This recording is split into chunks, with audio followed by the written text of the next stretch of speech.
All right.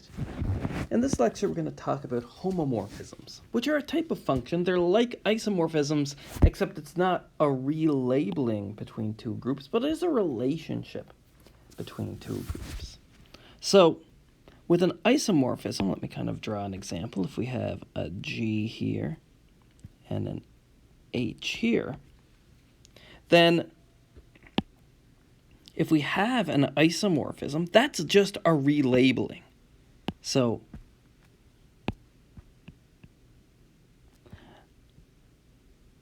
our isomorphism, let's call it phi, just relabels all of G to all of H. Everything is of the same size, you just change the labels. But a homomorphism, if we have G and H here, if this is G and this is H, a homomorphism might map to just part of the group. So a homomorphism might just map to part of H. So you don't get the entire group. It's not a relabeling. But in order to preserve that group structure, other things are necessarily preserved as well. So you can study more complicated groups by coming up with a map to a simpler group and discerning properties of the more complicated group from the simpler group that you're mapping it into. And that's kind of the idea here. So we're just going to talk about the basics of homomorphisms. We're not going to get into a super amount of detail of checking properties, but we'll get a flavor of what's happening.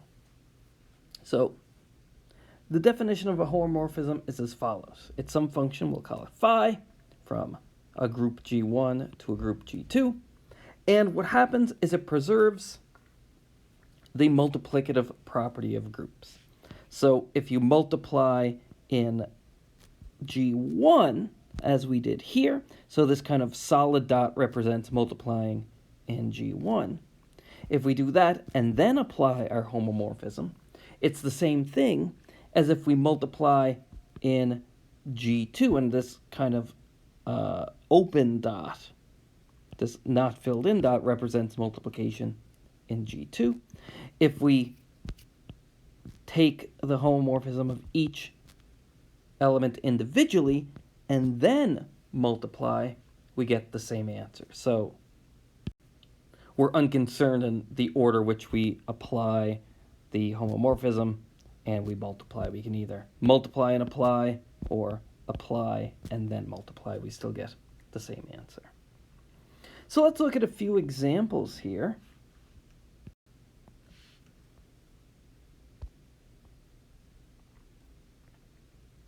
So if you remember from the definition of isomorphisms, they were homomorphisms, so you had to preserve this group property, this group multiplication property, and it had some other conditions as well. It had to be a bijection. So isomorphisms are examples of homomorphisms since they satisfy being a homomorphism with additional properties. So all isomorphisms are, of course, homomorphisms. Here's another one. So let's say we want to map from the integers, and remember, the integers are only a group under addition. So I'll just write that there, that the group operation is indeed addition in both cases for the integers and the integers mod n.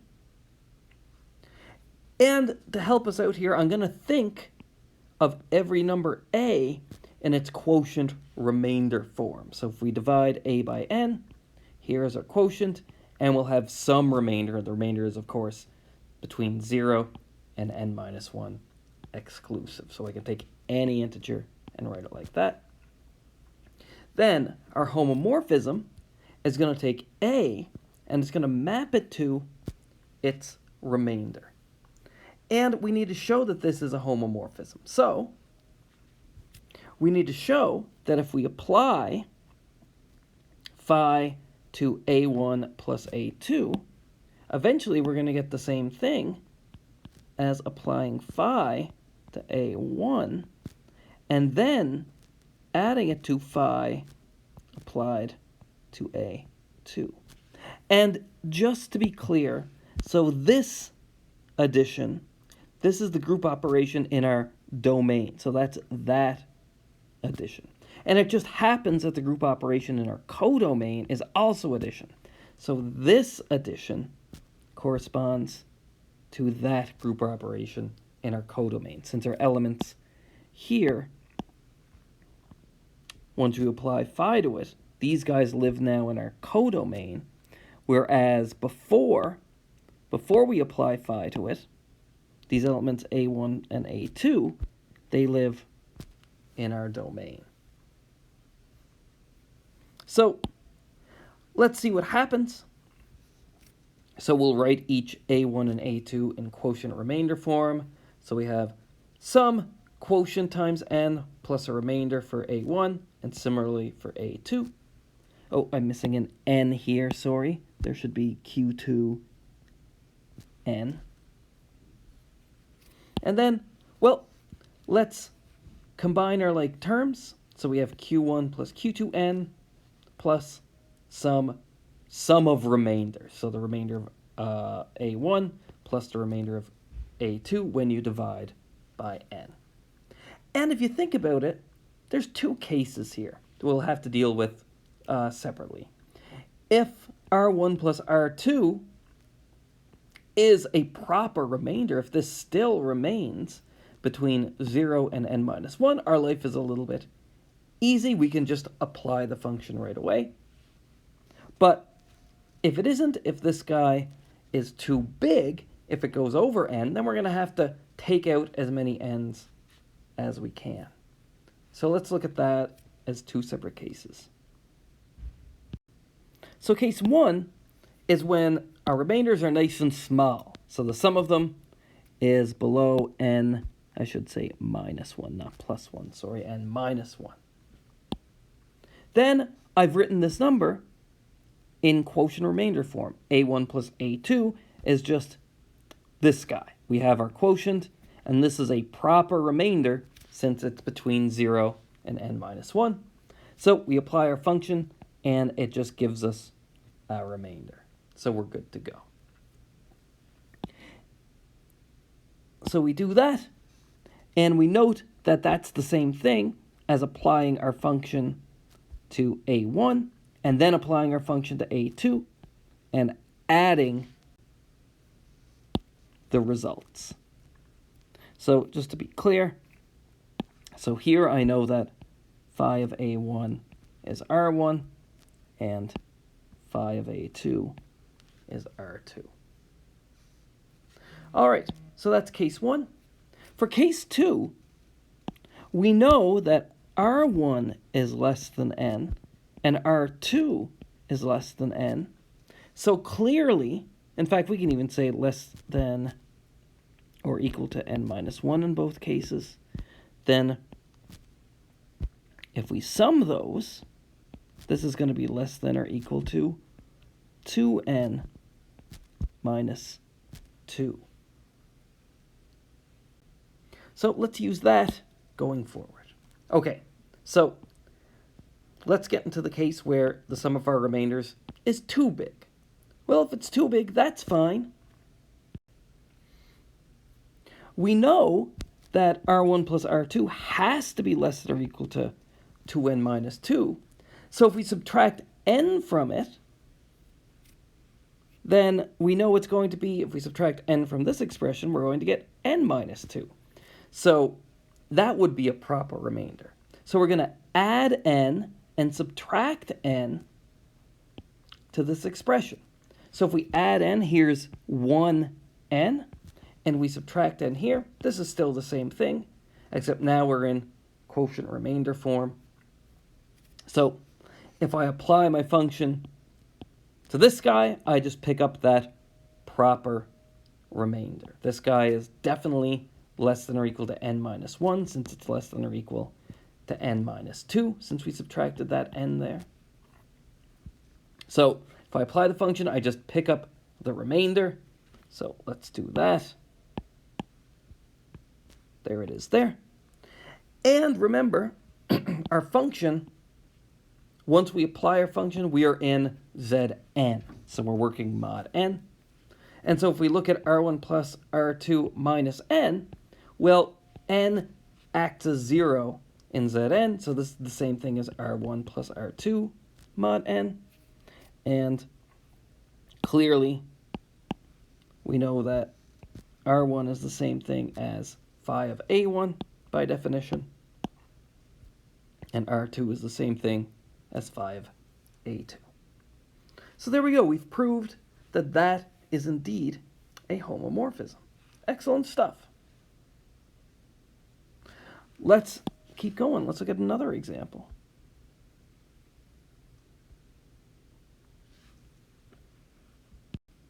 So now let's have a homomorphism between the symmetric group on n symbols and Z2. Remember, Z2 is just numbers 0 and 1 with addition as your operation. And we're going to define our homomorphism as it's going to be 0 if our permutation is an even permutation, and it's going to be 1 if it's an odd permutation. So we just need to check that no matter what two permutations we put in here, that phi of sigma 2 composed with sigma 1, I just wrote it in that order, just because we do sigma 1 first and then sigma 2, that's going to be the same thing as doing our homomorphism to sigma 2 and then adding it to the result of applying our homomorphism, or I should say potential homomorphism to sigma 1. And just to be clear, and you can kind of see it a little bit easier here, this operation is the group operation in our domain, just composition of permutations. And this operation here is the group operation in our codomain. In this case, it's addition. So let's look at this in 4 cases. So a permutation is either even or odd. So we'll just check each of the 4 cases. So let's do case 1, where they are both even. Then if we compose 2 even permutations, then the composition is going to be even as well, since if we have an even number of transpositions here and an even number of transpositions here, then combined we still have an even number of transpositions. So this guy is even, so phi of an even permutation is 0. And of course we can write 0 as 0 plus 0, and that's the same thing as applying phi to sigma 2 and applying phi to sigma 1. Since we know sigma 2 is even, so phi of sigma 2 is 0. Sigma 1 is even, so phi of sigma 1 is 0.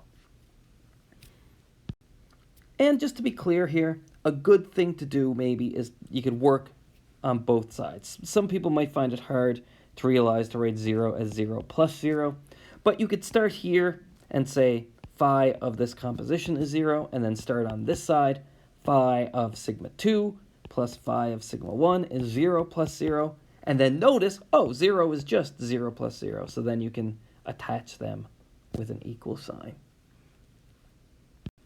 So when doing problems like that, you could always work kind of on both sides towards the middle, and that helps. So similarly, if we have 2 odd permutations, if we plug either of these guys in to phi, we get 1. We note that if this can be represented by an odd number of transpositions, and this guy be represented as an odd number of transpositions, then in total you have an odd number plus an odd number is an even number. So this composition is an even permutation. And we know phi of an even permutation is 0. And we can write 0. And we can think of this in Z2, so we're working mod 2. That's the same thing as 1 plus 1. Or we could work backwards that way to see that these guys need to be equal. And that's the same thing as applying phi to sigma 2, phi to sigma 1, since these guys are both odd.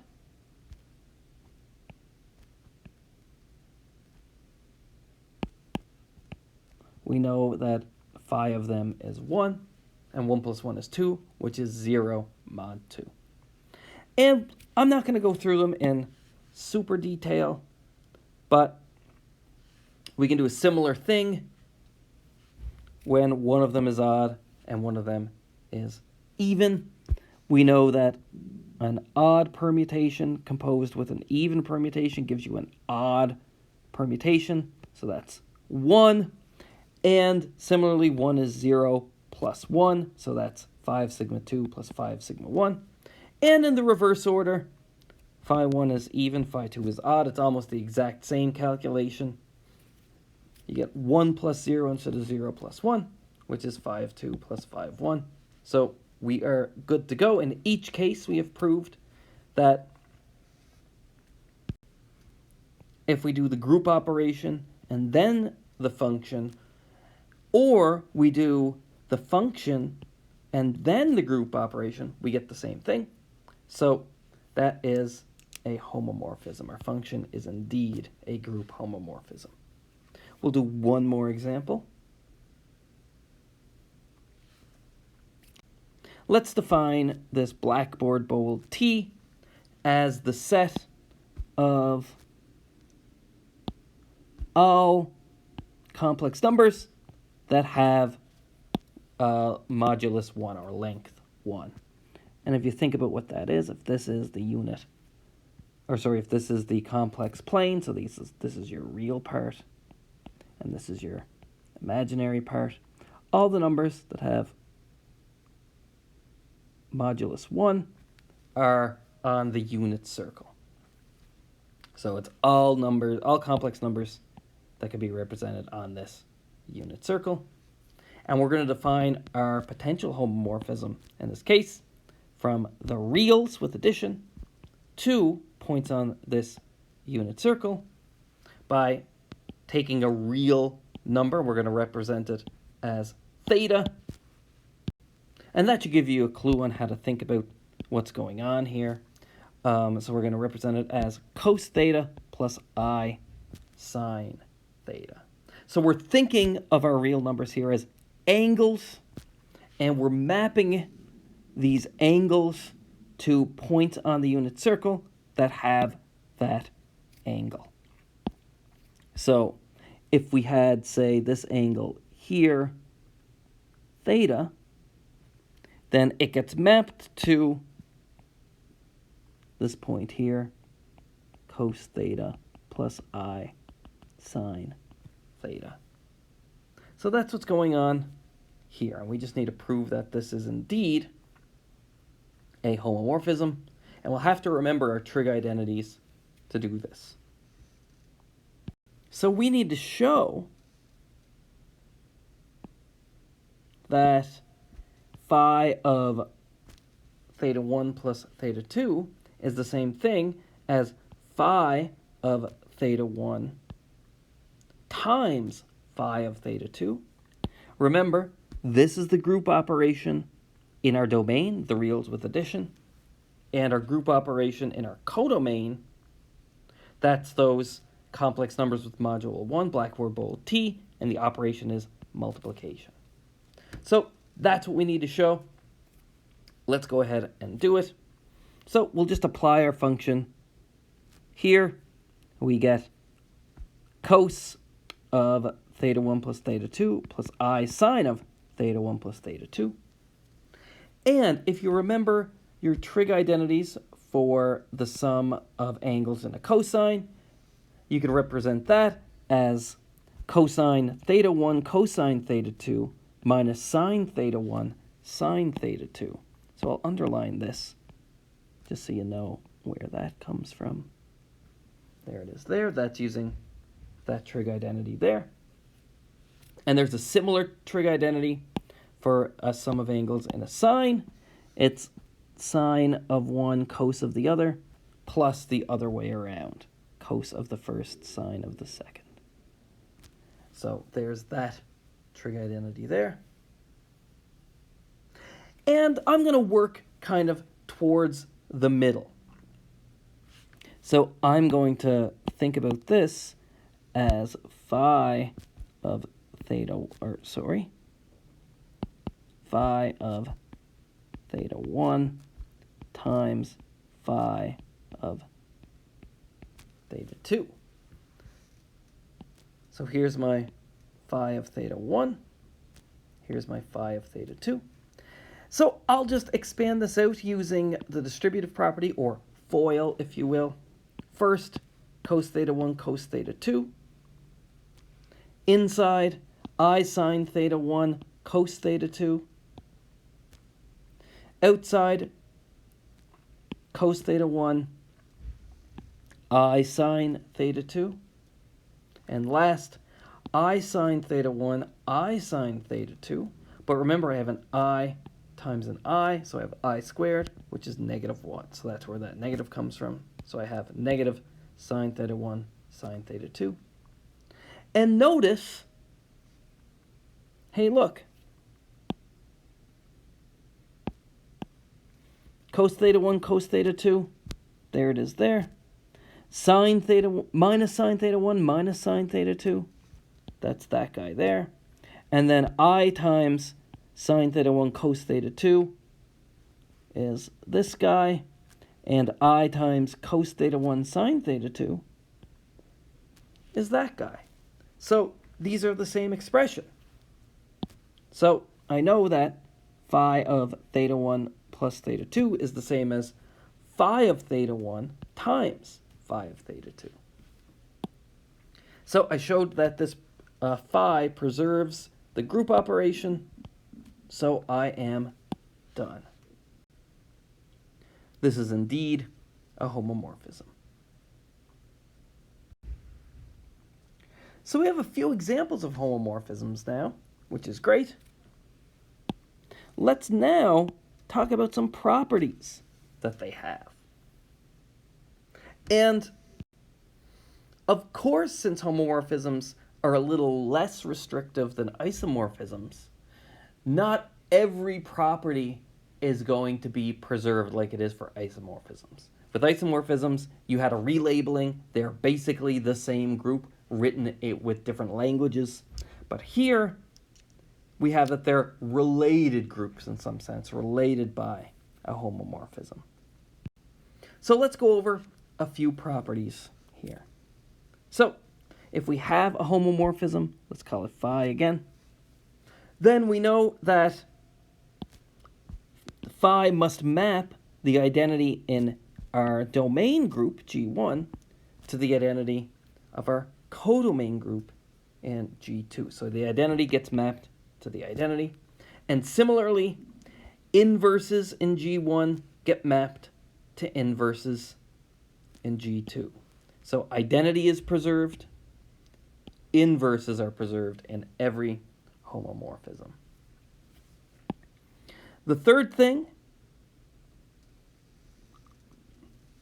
is that subgroups are preserved. So if H is a subgroup of G1, then if you apply phi to it, phi of H, so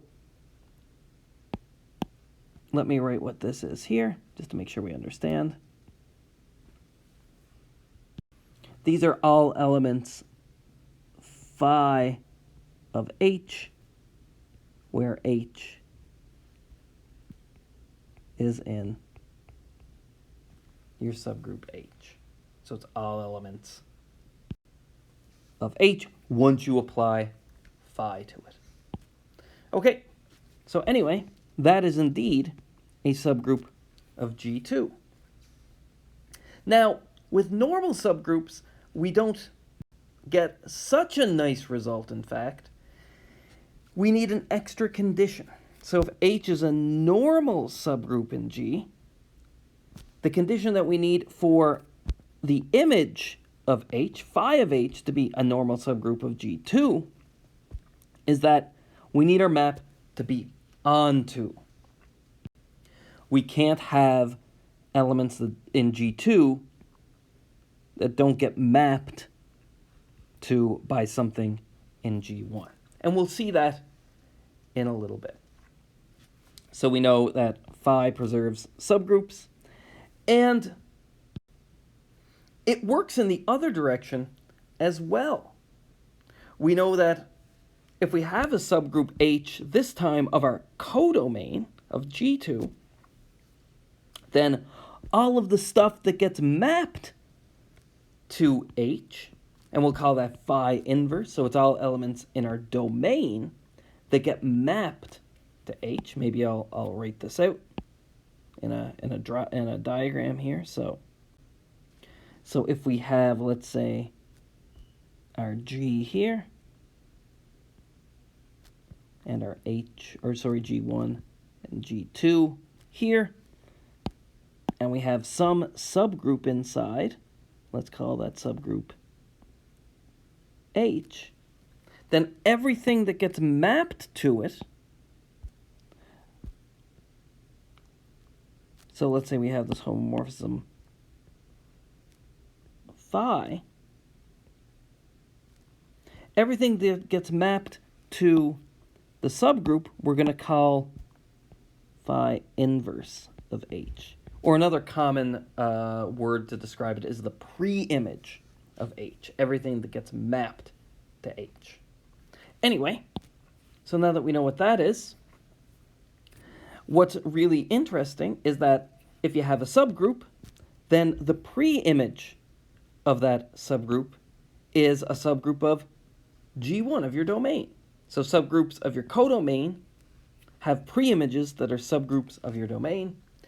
And in fact, we still preserve the niceness of normality in this pre-image version. If you have a normal subgroup in G2, so if H is normal in G2, then the pre-image is normal in G1. So you preserve normality kind of going backwards, but we'll show not forwards. And then finally, we know that a composition of homomorphisms is also a homomorphism. So if you have another one going from G2 to G3, then the composition, where you do the first one and then the second one, so you go from G1 to G3 via G2, that's also a homomorphism. So let's look at proving those. The first two, in fact, we have already done. These were part of Theorem 9.1. We were talking about isomorphisms. We proved those results there. So that's awesome. We already have them done. For 3, saying that if we had a subgroup of our domain, we need to show that the image of that subgroup is a subgroup of our codomain. Let's use the one-step test for subgroups. So we're going to pick 2 elements, phi of H1 and phi of H2 of phi of H. And remember, elements of phi of H are elements of H where you applied phi to them. So these guys are both in phi of H. And let's consider the one-step subgroup test thing. We need the first guy times the inverse of the second guy. So we know a couple of things. We know that phi preserves inverses, so by 2, we know that this holds. So we know that phi of H2 inverse is the same thing as phi of H2 inverse. So we know that holds, and that's by 2 above. Excellent stuff. And then remember, we know phi is a homomorphism, so we know that phi of H1 times phi of H2 inverse is the same thing as phi of H1, H2 inverse. So this line holds since phi is a homomorphism. Great. But we know that H is a subgroup, so if we multiply two elements of that subgroup, H1 and H2 inverse, we get something in that subgroup. Excellent. So what does that tell us? So that tells us indeed that phi of H1, H2 inverse must be in phi of H. By definition, if H1, H2 inverse is an H, then phi of H1, H2 inverse is an H. That's fairly straightforward. But we can kind of work backwards in our equalities here. Here's phi of H1, H2 inverse. That's the same thing as phi of H1 times phi of H2 inverse. So we've shown that this expression here is indeed in phi of H. So we've done the one-step test. Excellent. So we know that phi of H is indeed a subgroup of G2.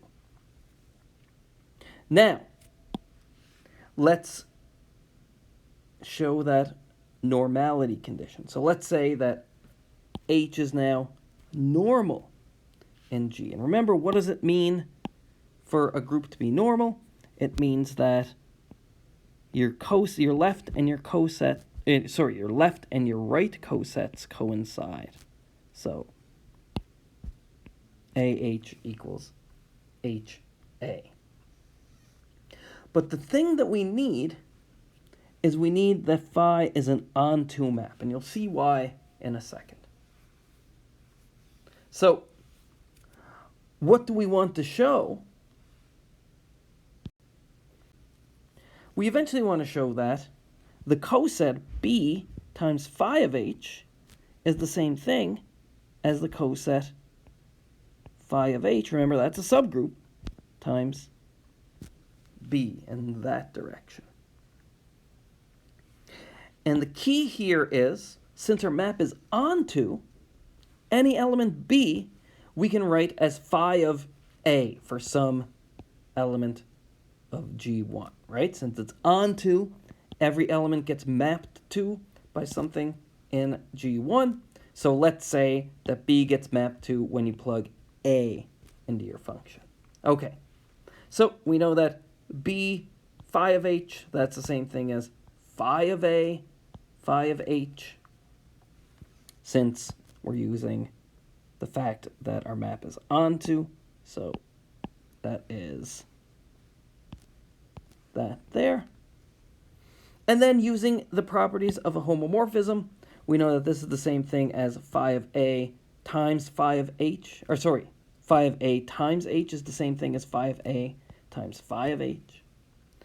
And remember, we know that H is a normal subgroup. Since H is normal, we know the left and the right cosets coincide, so we know that AH is the same thing as HA. And now we just have to unravel it to get what we need. So we had phi of HA from the last slide. And using the properties of homomorphisms, we know that's the same thing as phi of H times phi of A. And again, we know that phi of A is B, so we've done it. We've shown that B phi of H is the same thing as phi of H B. And that was for any B in G2. We just picked an arbitrary one. So we have that phi of H is normal, since the left and the right cosets of phi of H coincide. But remember that key was that we did have an onto function, that we could write any B as phi of A for some A in our domain. And that's a necessary condition. So if phi is not onto, then this doesn't hold. And in one of the exercises, I will get you guys to come up with an example to show that. Okay. Let's now look at 4. So this is saying if we had a subgroup of our codomain, remember for 4 we needed that H was a subgroup of G2, our codomain, then the pre-image was a subgroup of the domain. So we're going to use the one-step test again. We're going to pick 2 elements in our pre-image, and we want to show that A times B inverse is also in the pre-image. And remember, what does it mean to be in the pre-image? It means that phi of A equals H for some H in our subgroup H. It gets mapped, A gets mapped to something in H. Great. Okay. So we know that phi of A equals something in H. We'll call it H1. Phi of B is also in the pre-image. So B is also in the pre-image. So phi of B also equals something in H. We'll call it H2. And then we just need to show that A B inverse is in the pre-image, which means that if we apply phi to A B inverse, we should get something in H. If we do, we know that A B inverse is in the pre-image. Okay, let's look at this. So if we apply phi to A B inverse, we want to show we get something in H. We use the properties of a homomorphism to show that, to say that this is the same thing as phi of A times phi of B inverse. And this is H1, H2 inverse. And we're multiplying 2 elements of a subgroup. By the definition of a subgroup, we stay in that subgroup. So that means that phi of A of B inverse gives us something in H. So by the definition of what is a pre-image, it means that A B inverse must be in the pre-image, since phi of A B inverse gives you something in H. So that's great. We have that pre-images are subgroups as well. Pre-images of subgroups are subgroups as well. And we also get normality. So let's show that now. And we're going to use the equivalent definition of a normal subgroup, which is that for any element in our subgroup A, if we multiply it by G on the left and G inverse on the right, or maybe I wrote it before, I forget, as G inverse A, G, whatever, it doesn't really matter since every element has an inverse, so you can just write it in either order, that's fine. So if we can show that if we take something in the pre-image, let's call it A, and conjugate it by an element of G, G inverse on the left and right respectively, if we can show that that is also in the pre-image, then the pre-image is a normal subgroup. Remember, that is an equivalent way of expressing something as a normal subgroup. So G n G inverse equals n. Great.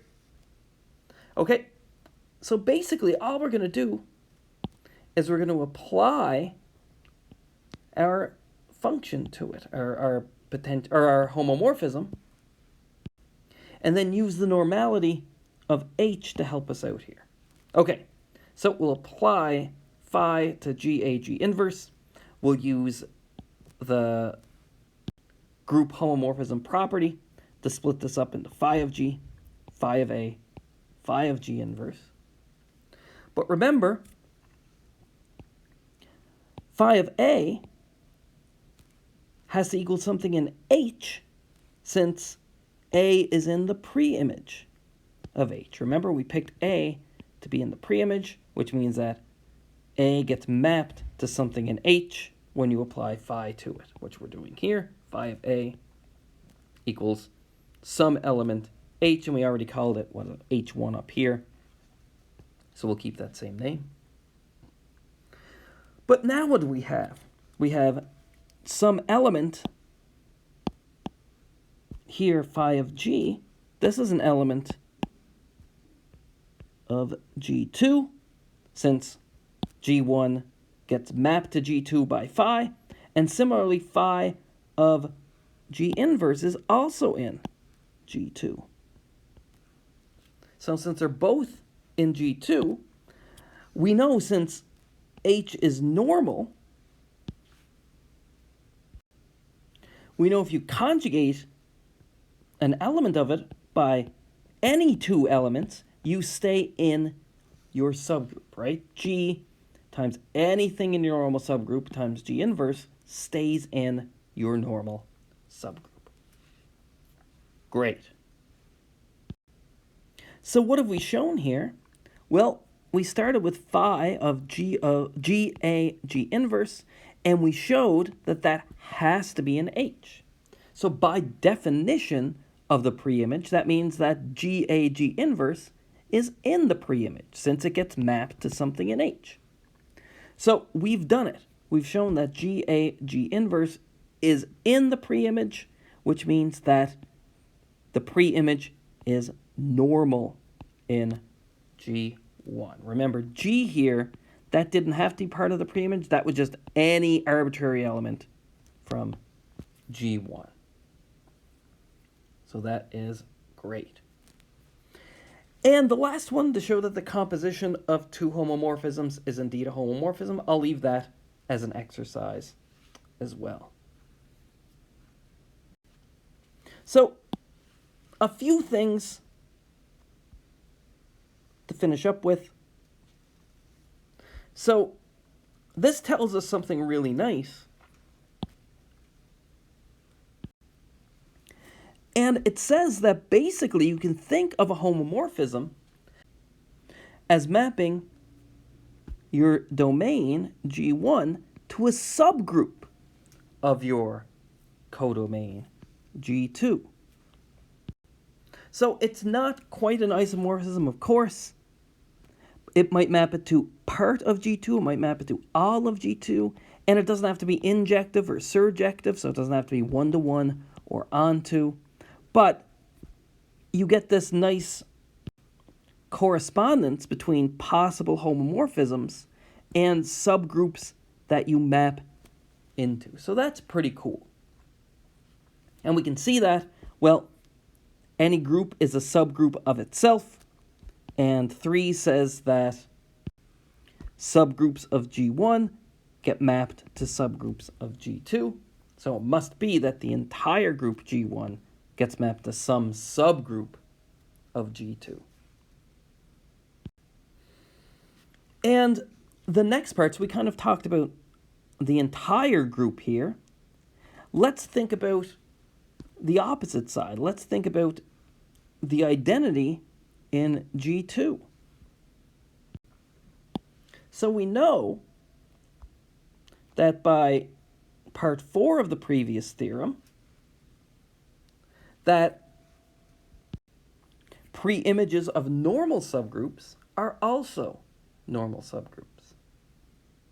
And here, well, it's pretty obvious that the identity is a normal subgroup in any group, right? It's a normal subgroup of, in fact, G2 in this case.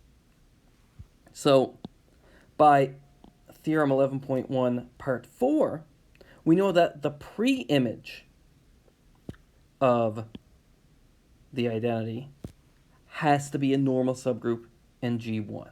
And that's a really important result. So we even give that particular pre-image a name. We call it the kernel of our homomorphism. And maybe a diagram will help. If you took linear algebra 2, then this idea was going to be very familiar to you. So if this is our G1, and this is our G2, and let's say that this is the identity in G2, then everything that gets mapped to the identity, so all of that stuff in green there, and this is our homomorphism phi, all of this stuff, this is the kernel of your homomorphism phi. So that's really nice in the way that as long as we can find a group homomorphism between G1 and G2, we can find a normal subgroup. You just find the kernel of it. That's really, really interesting and really important. And we'll see why later on. So let's write this as a corollary just to have it there so we can refer to it easily. So if you have a homomorphism from G1 to G2, its kernel is normal in G1. Excellent. Let's do a couple of examples to finish off. Let's look at some kernels. So let's do our first map. So that is from Z to Zn. So this was our first example. And we want to find the kernel of this. Corollary 11.3 says it's always normal, but I know it's going to be normal anyway because it's going to be a subgroup of Z. Z's an abelian group. Everything commutes, addition commutes. And remember what we said last class about normal subgroups. If you have any subgroup of an abelian group, then that subgroup is normal. So I already know it's going to be normal. But let's figure out exactly what it is. So let's look at the kernel. So that's all elements of the integers that gets mapped to 0. So what does that mean? Remember that if we write a in quotient remainder form when we divide by n, then it gets mapped to the element r, the remainder.